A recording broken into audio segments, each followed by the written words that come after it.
Everybody I have talked to for several days now has been very disturbed by the killings that took place in Jonesboro this last week. And I know that it's emphasized more and more by the fact that you had a boy 11 years old and a boy 13 years old with hunting rifles back there, at least one of whom was a crack shot apparently, and were mowing people down like dolls in a shooting gallery. And it's so appalling, and the hurt, the pain, the suffering, and the loss that this has caused. Not only the loss of those 5 girls, and of course then 4 girls I believe, and then the teacher who was killed, but the 2 boys' lives are essentially lost. Their lives are over. But you know, the situation down there is not unique. A great deal has been made about it. Everybody's been really fascinated by it. But there are hundreds of killings every year in this country by children. Children killing children is a phenomenon that people are wandering around in circles, shaking their head over and trying their best to try to understand what in the world is going on. That this is happening in our society, in our nation, and it's not peculiar to our nation, it's going on overseas as well. Sometimes many of the same kinds of killing. Well, everybody's trying to understand it, and everybody's trying to put their spin on the story. You know, and the people who are of one political point of view will say, well, it's because of this. Another will say, no, it's because of that. And I know that there's going to be a great deal of intense investigation of the background of each of these 2 boys to try to understand why they did what they did and how such a thing could happen. I would say the chances are that most of that research or work that's going to be done in the background of those 2 boys is a waste of time. It will come ultimately to understanding the problem, and any decisions you might make to deal with the problem. Chasing down the background of these 2 boys, I think, will lead straight to a dead end. Because there is no simple answer to this problem of violence among youth, to children killing children. But there is an answer. And the answer does not really lie so much in the children as it lies in us. As Pogo said, we have met the enemy and he is us. The answer to these problems of youth killing youth, of violence in general, of a young woman and a young man, and go into a motel and give birth to a baby and then go outside and throw the baby away in a trash can. The answers to this kind of problem that's going on in our society are far too complex to be traced down by looking at what happened in this boy's life and looking at what happened in this girl's life and what kind of a home life did this child have. I am not suggesting for a moment that those things do not have a bearing. Every single one of them has a bearing on what takes place, but there are people in this room who are living wholesome, healthy lives who come from broken homes.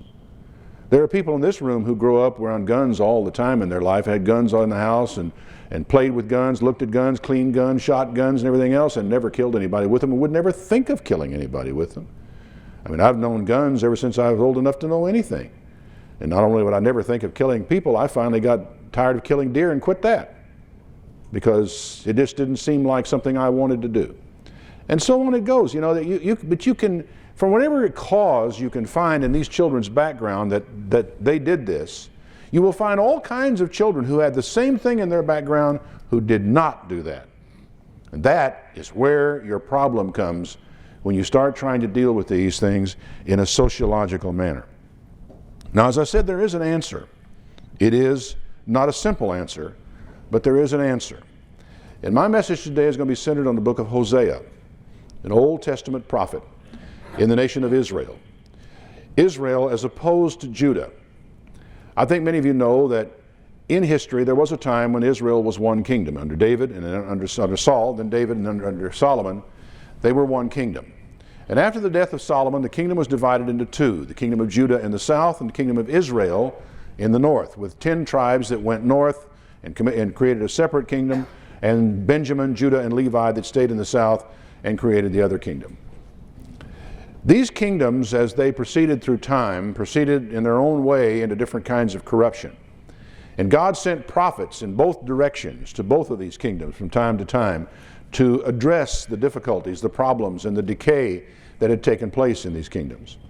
Hosea was a prophet sent to the northern kingdom with a very specific message. He's fairly late in their history at a time of intense corruption among these people. And God sends him along with a very special message. And I want to call your attention today, in particular, to chapter 4. Hosea chapter 4. Hear the word of the Lord, you children of Israel, for the Lord has a controversy with the inhabitants of the land, because there is no truth, nor mercy, nor knowledge of God in the land. Now, it's often been said that those who cannot learn the lessons of history are condemned to repeat them. And here is a lesson from history. Many of you know that there are those of us who firmly believe that these prophecies, in so much as they are directed at the end time, are directed at our own people, at the United States, Great Britain, Australia, Canada, Northern Europe, because we believe that ethnically speaking, as well as typologically speaking in the Bible, that we actually are the people of Israel at the end time. It's very clear in the prophets, as you come down to the very end time, that the house of Israel and the house of Judah exist as two separate, distinct political entities at the end time. Now, you have no particular trouble figuring out who the house of Judah is. Their capital is in Jerusalem. It's what we call Israel today. The problem you face if you're a student of prophecy is, where then, since the house of Israel is a separate political entity, where is the house of Israel? Well, we believe that it's the United States and Great Britain. But now, lay that aside for the moment. There is also a kind of typological, that is the imagery of prophecy, a typological identity of peoples in the end time, and that is, does the prophecy fit? There's also the question of, well, you've all heard that history repeats itself. What you may not realize is that history repeats itself because we may keep making the same stupid mistakes. We do the same thing, the same results take place. They say that a definition of insanity is when you keep doing the same thing over and over again and expecting a different result. But that's mankind. We are more than a little bit crazy. We keep doing the same thing, we keep making the same mistakes. The problem is, apart from the normal course of human events, that God doesn't change either. And if he responded in a certain way to an activity of man in time past, why should we expect him to respond any differently to the same thing in the 20th century? And we as a people, as a nation, do seem to have been among the most blessed by God in history. We believe that God was behind the establishment of the United States of America. We believe that Great Britain and the United States were blessed by God above all peoples on the face of this planet. We believe that we have had his very great blessings throughout times in our history. We believe that we have had his attention. And I really believe that when we come to Hosea, the 4th chapter, we are looking at a little cutout of history that can just be taken like a pattern, a dress pattern, and cut out of prophecy and laid out on a sheet of the 20th century, and we will find that it fits us perfectly. And I think that when it comes right down to it, that God could say to the United States of America today that the Lord has a controversy with the inhabitants of the land because there is no truth, there is no mercy, there is no knowledge of God in the land. I suspect, I may be wrong, but I suspect that Israel, at the time Hosea did this prophecy, had gone further along the road of moral depravity than we have. It's a sobering thought, because we look at our nation today, and any serious student of what's happening in this country has to be profoundly disturbed at the increasing violence of crime, of drug addiction, and so forth, the things that are really dragging our nation down. We have to be concerned about it. And yet, when I read prophecy, I am left again and again with the conclusion that Israel, at the time these prophets spoke, was at a later stage of decay than we are at this particular moment in time. He says, there is no truth, there is no mercy, there is no knowledge of God in the land. By swearing and lying and stealing and committing adultery, they break out and blood touches blood. Now, you remember when you're reading prophecy, you will read the prophets use figures of speech. They use imagery to kind of draw your attention to things, and they will oftentimes use graphic images that have a certain power to them. And the image that is drawn here is that crime is so rampant that the blood from this crime runs down the street and mingles with the blood of the next crime. That from crime to crime, the blood can touch blood from place to place in the land. Israel, at the time Hosea wrote, was a very violent community. Not entirely, unlike the communities that many of you live in right now. I can't help when I read this to read this by swearing and lying. Do you know what he means by that? He means you go into court, you hold up your right hand and say, I swear, to tell the truth, the whole truth, nothing but the truth, so help me God. And then you proceed to lie. What do we call it? We call it perjury. Well, in the last few weeks, I have sat and watched my television set with absolute disbelief and hear people saying, well, people lie all the time in civil cases, and nobody ever gets prosecuted for lying in civil cases, and lying in a matter that's not a material matter in a civil case is not really perjury. I mean, have you heard, I don't know, maybe you watch it, maybe you don't, but I have watched it and I just, in stunned disbelief, that we have lawyers on television telling us it really isn't a very big deal if you hold up your right hand, swear to tell the truth, and then lie. What are we supposed to make of this? Well, it was going on then. They were swearing and lying, swearing and lying, swearing and lying. I don't want to prejudge the President of the United States. It's entirely possible that he's telling the truth. But if it turns out he's not, are we going to conclude that the man held up his hand, swore to tell the truth, lied, and it's no big deal? And then think that mindset is not going to matter in our community? I don't know if any of you were watching also the trial of the Sergeant Major of the Army, who was on trial because of sexual assault of 6 women and obstruction of justice and so forth, and he was acquitted on the assault of the 6 women and held his feet to the fire only on the charge of obstruction of justice, which is a really peculiar legal argument that gets us to that place. Did it occur to you to wonder at all if the enlisted personnel, who were enlisted people, I noticed, on the jury, who actually heard the case and made the decision, were in any way influenced by the question of whether or not we shall send this man to prison for what we believe the President of the United States has done? That the jury didn't know what was going on, the jury had not read that, and that whether he has done it or not, that they might very well have believed that we have got a situation here where there's no way in the world that I'm going to send this man to prison based upon what I've actually seen take place in Washington, D.C., in the Senate, in the House, in the White House, in a government that doesn't seem to think that much of lying and killing and stealing and committing adultery. What can I tell you?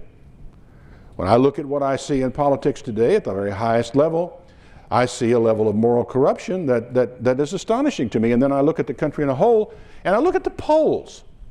And the moral corruption is troubling, but not nearly as troubling as the polls. Over half the people in this country believe that the President of the United States lied under oath in a court of law. Over half of them believe that. And of that group of people, a sizable number of them do not believe that anything should be done about it. Now, I would love to talk to some of those. If any of you people who answered that poll are here that way, I'd love to chat with you afterward, because I'd really like to know what in the world you were thinking. That I don't think you believe that it was perfectly all right for the President to lie under oath, but when you take the polls, you can't get away from the fact that there's somebody out there who believes precisely that. It is very, very troubling. Then he makes a statement as a result of what is happening. And what you see happening in Washington, folks, is really nothing more than a mirror of what's happening in your community, next door, down the block, across the street. It's happening. When people say everybody does it, I'm sorry, they're right. Well, I know not everyone doesn't. You don't, and I don't. And there are still enough people in this country. I made a statement on a radio program one day. I said, I think we all ought to get up every morning, get on our knees, and thank God for the 10 righteous people that are keeping the rest of us alive.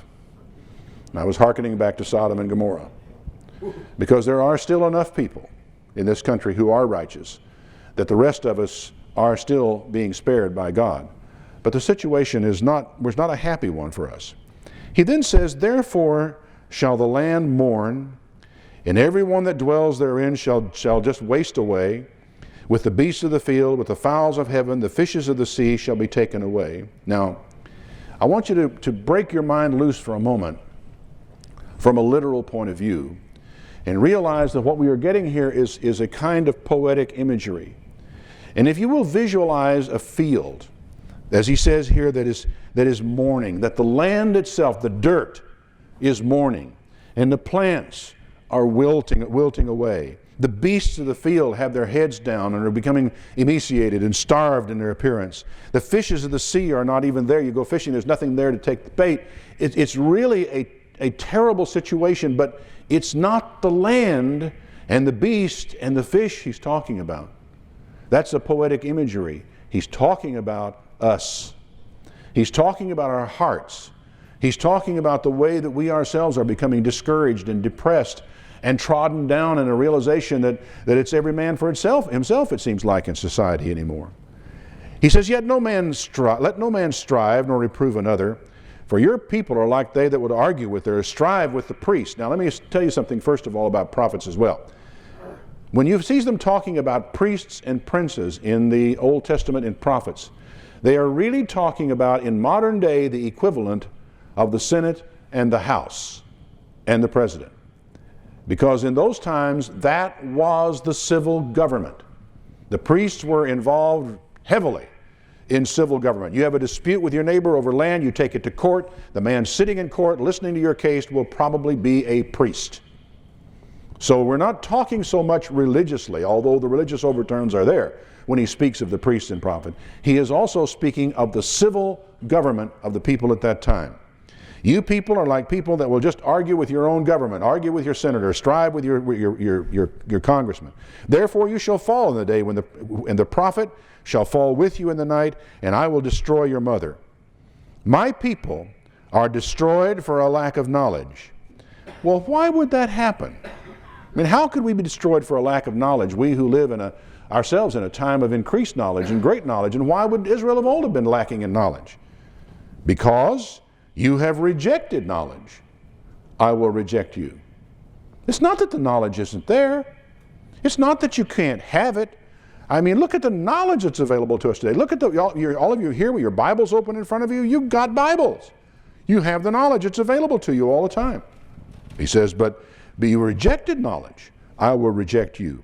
That you shall be no priest to me, no leader, no governor, seeing you have forgotten the law of your God. I will also forget your children. That passage of Scripture makes my blood run cold. Because you have forgotten the law of your God, I will forget your children. And when I look at what happened in Jonesboro and what's happening all over this country every day, and the gang wars in the inner cities and what have you, I see a country in which God seems to have, in general, abandoned our children. That is a frightening concept. But here it is. It stares at it. You have forgotten the law of your God? I'll forget your children. Now, why would that work that way? Why would that be? Why the law of your God? Why wouldn't he say, because you have forgotten your God? Why did he say, because you have forgotten the law of your God? Well, a lot of people, I think, do not understand that the law of God came into existence with the creation of man, the laws that have to do with man. They are laws that have to do with the way things work. They do not require God to intervene to beat you about the head and shoulders if you break them.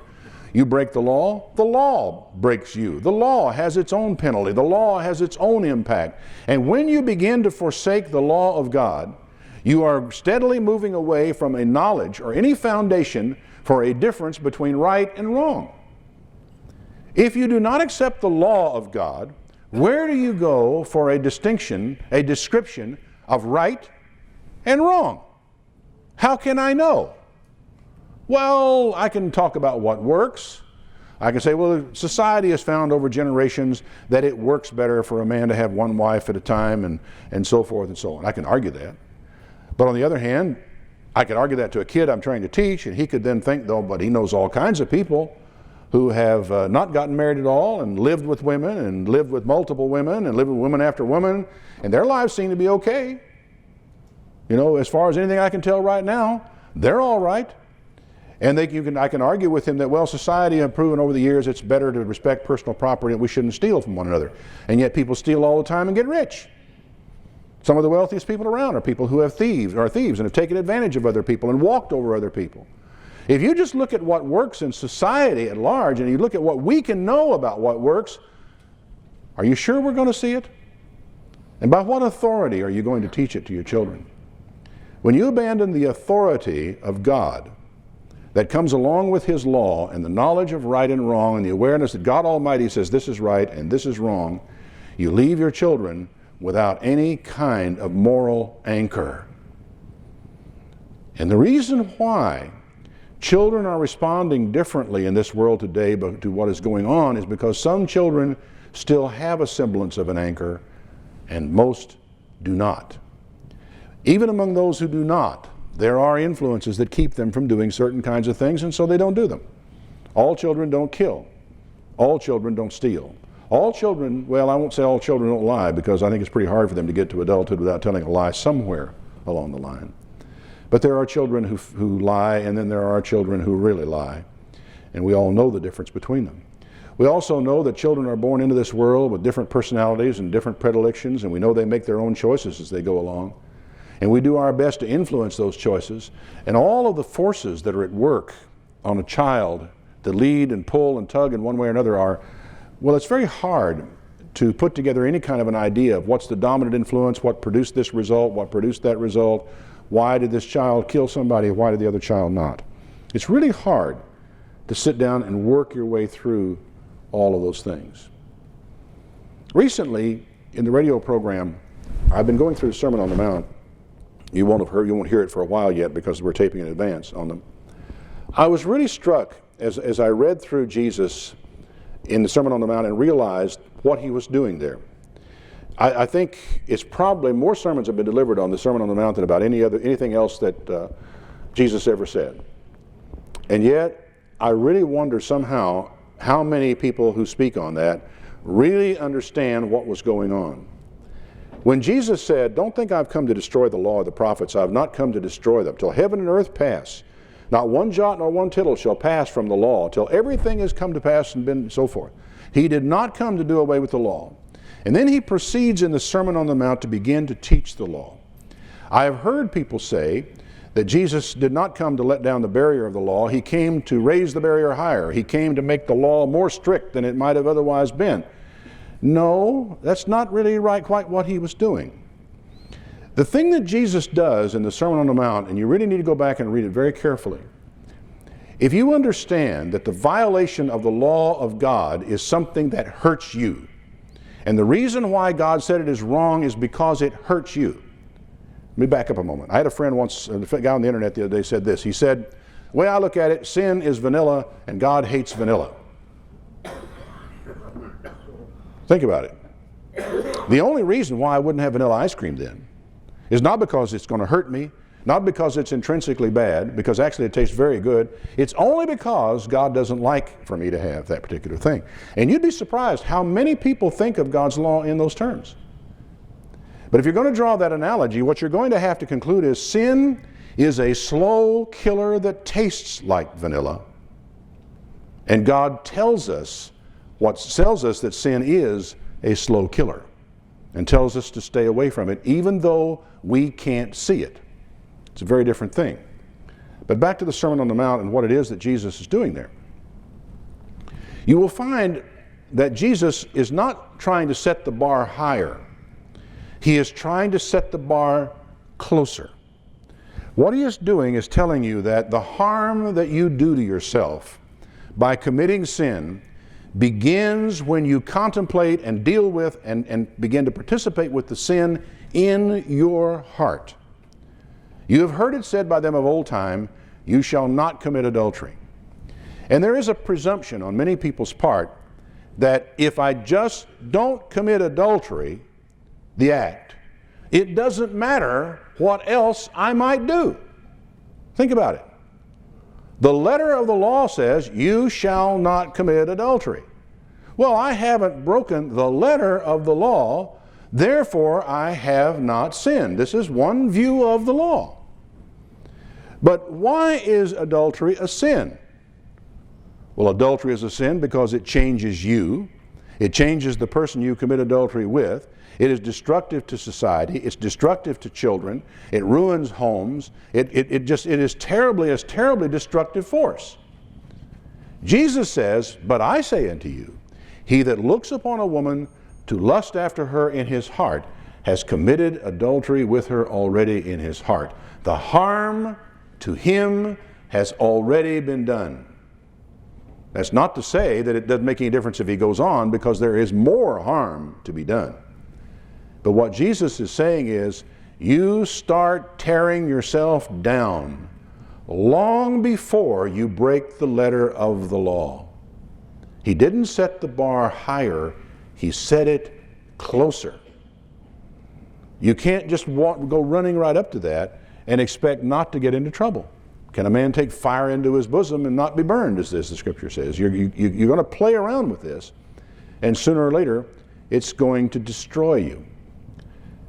The Pharisees of Jesus' day believed that they could do almost anything as long as they came up short of the actual, literal violation of the law. And in the Sermon on the Mount, Jesus teaches the law. He is a teacher of the law. And he teaches the law from a different perspective. He says the law hasn't been abolished. What I am telling you is you're going to begin your destructive behavior when you entertain the sin in your heart, long before you ever do the act. And it's not enough to not do the act. So when we look at this question that he raises in Hosea, because you have forgotten the law of your God, I will forget your children. He is really talking about what's going to happen to our children when we neglect to instill in them from the beginning an awareness of the law of God, and for those of us living in our generation, an awareness of the law of God as taught by Jesus Christ. For there are many teachers of the law that have come and gone down through history, and many of them have their interpretations and their ideas of the way the law should be kept. Those rabbis are not our rabbi. Jesus is our master. And it is his interpretation of the law that is important to us. But if we don't teach our children, if we don't instill in them the awareness that there is such a thing as right and wrong, that God does exist, that he does care, that the Bible is a revelation of what's good and bad for man, and to show them the way in which they can live, then in the process of time, the world will wear them down. The world is like a great weight. It's like a ball and chain. It's like a mill that you throw your kids into that grinds away. And unless we do our job with our children, the world will grind them down. What part of the world? Is it the movies? Is it violence? Is it cartoons? Is it guns? Is it the schools? Is it drugs? Is it all of the above? Is it a combination? Is it your own child's particular trials that he has to face in school or wherever he goes? The truth is that the forces and the influences of evil in this world are so many and so varied that trying to tackle the forces of evil will lead you chasing your tail like a poor, deranged dog. Then what do? You pursue good. Chasing evil and trying to defeat evil is an exercise in futility, because there is too much of it. And frankly, there is an ebb and flow of evil in and out of our world. I'm convinced of it. As I watch the tracks of the devil, as he marches through society, that we have got to keep defenses up. And the world will be pulling and tugging and wearing and beating and pounding on our defenses all the time, because the forces of evil are here. And unless the defenses are there, the wall will come down, as it did for two boys in Jonesboro last week. And the evil, as it struck out at other people who were innocent of whatever particular demons, and I don't mean that literally, I'm speaking in a figurative sense, may have been pursuing these two boys. Because we don't need demons to commit evil. There is in this world an enormous amount of just plain, good old-fashioned human evil. There's enough of that to go around. But the world keeps on dragging. Because you have forgotten the law of God, I will also forget your children. As they were increased, so they sinned against me. That right there is one of the most damning sentences I've ever read. As they were increased, so they sinned against me. And if you've watched very much television again recently, and listen to the reporters and the analysts as they talk about what's going on in the country today, and they'll say to themselves, well, why is it that when over half of the people believe the president has lied under oath, held up his hands, sworn to tell the truth, and then lied, how is it that some 65, 70% of them give him a job approval and everything? Why is it so many of them don't want him impeached? Why is all this true? And the reporters will come back and they'll say, it's because we have 4-point-something unemployment. It's because the Dow Jones average is flirting with 9,000. We have never had better economic times in our history. And we are willing to put up with nearly anything rather than rock the boat. It is an indictment that leaves me nearly speechless. I can't afford to be speechless because I'm standing up here. Or I might well be. As they were increased, so they sinned against me. Therefore I will change their glory into shame. I will tell you this, looking at the combination that I see today, I am probably the world's worst stock market prognosticator, so pay no attention to me on this regard. Don't even pay attention to what I'm about to tell you. But just reading the scripture and then hearing what people are saying about why it is that we are willing to tolerate evil in this country is because we are so prosperous. To me, that is on the verge of tempting God. And if I were God, I would only conclude one thing. Well, if they can't stand prosperity, let's see how they handle poverty. Well, that's what happened to Israel, as a matter of fact. They went into captivity, became slaves, and they wondered where their next meal was coming from. And when they went to bed at night, they'd say, "Oh, would God it was morning." And they get up in the morning and say, "Oh, would God it was night."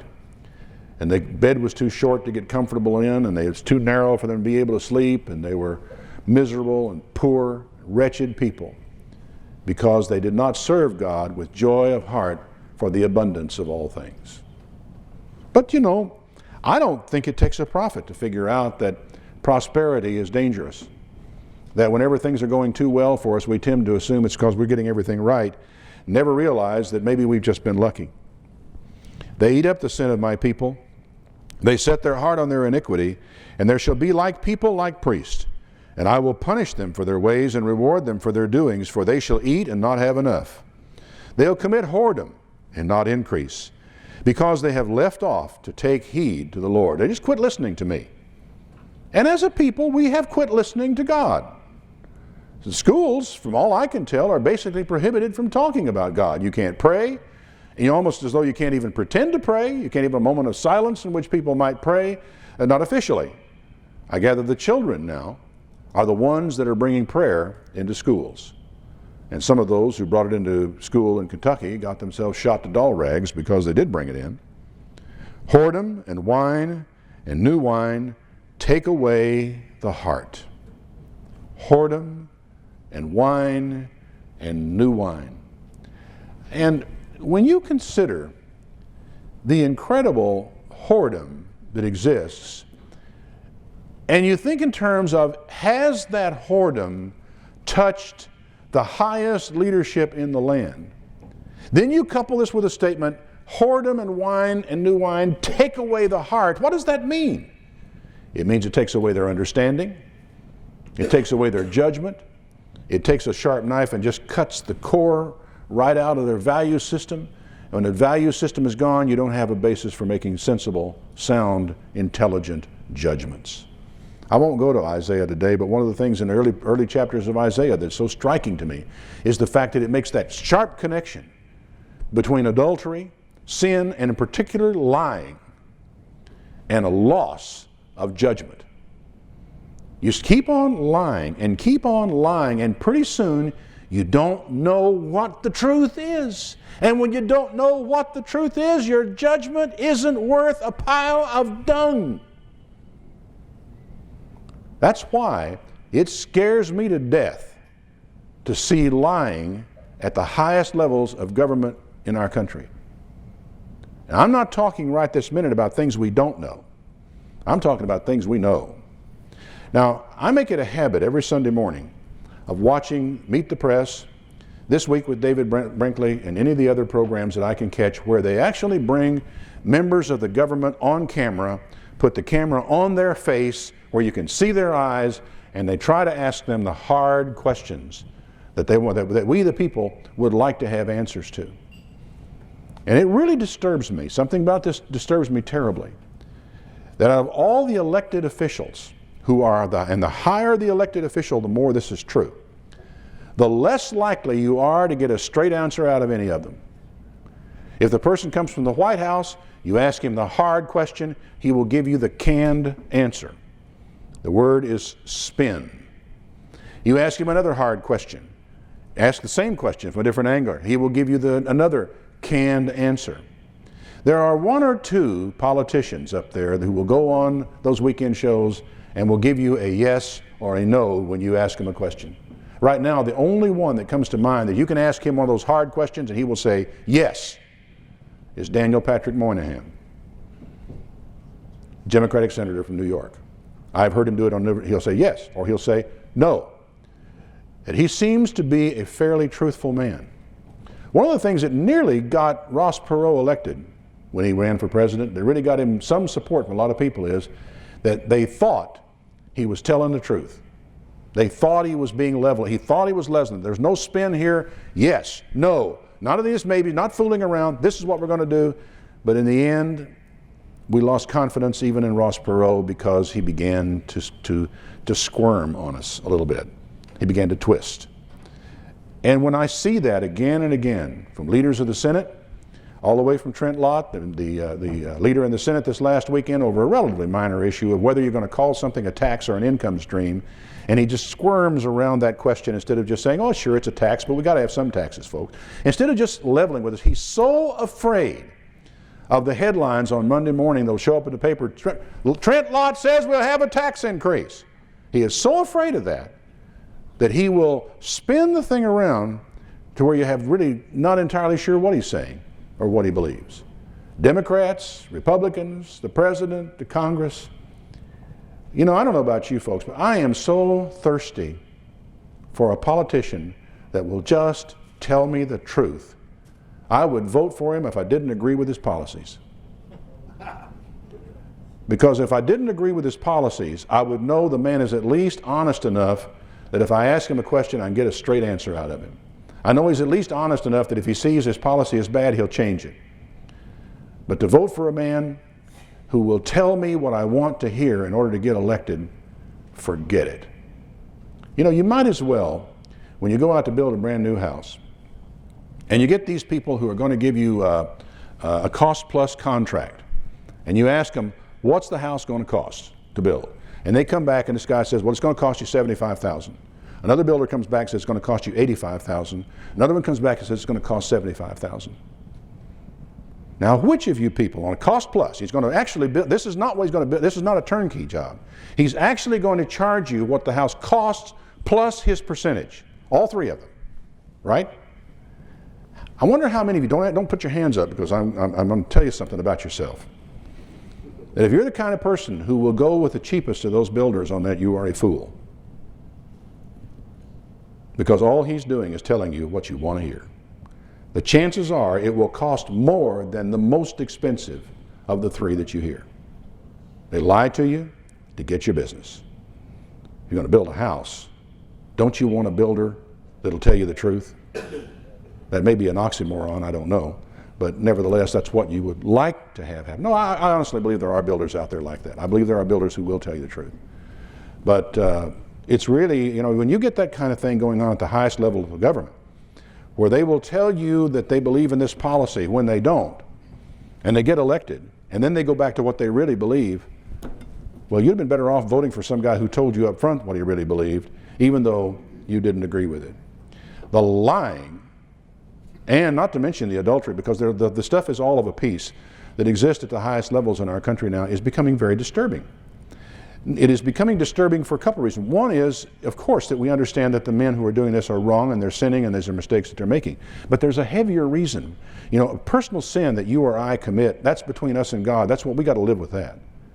But when we're talking people at the highest levels of government who are lying and cheating and cutting corners and who knows what else they're doing. This is bad because they can get people killed very easily. And a man who you have to depend on these people. When they tell you the reason why they are sending your sons and your daughters to the Middle East to bomb Saddam Hussein and try to blow up, all these, you got to depend on the person that's doing that to tell you the truth, don't you?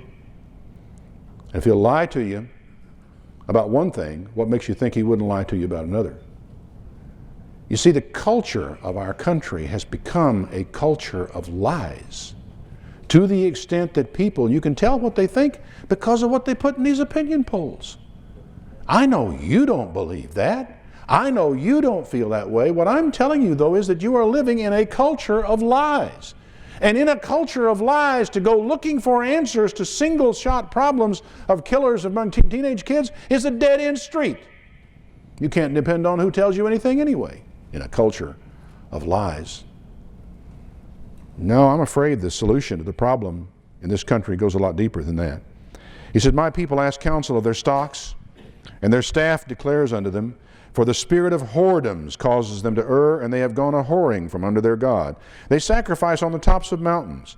They burn incense on the hills, under oaks and poplars, and because the shadow thereof is good.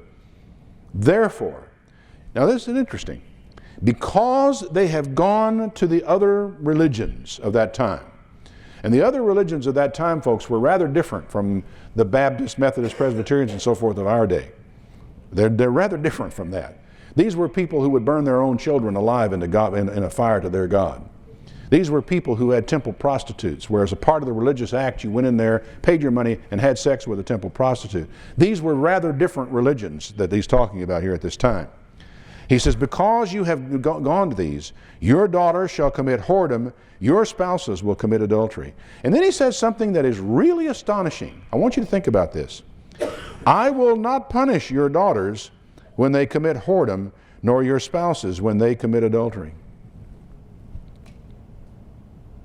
Why would he say that?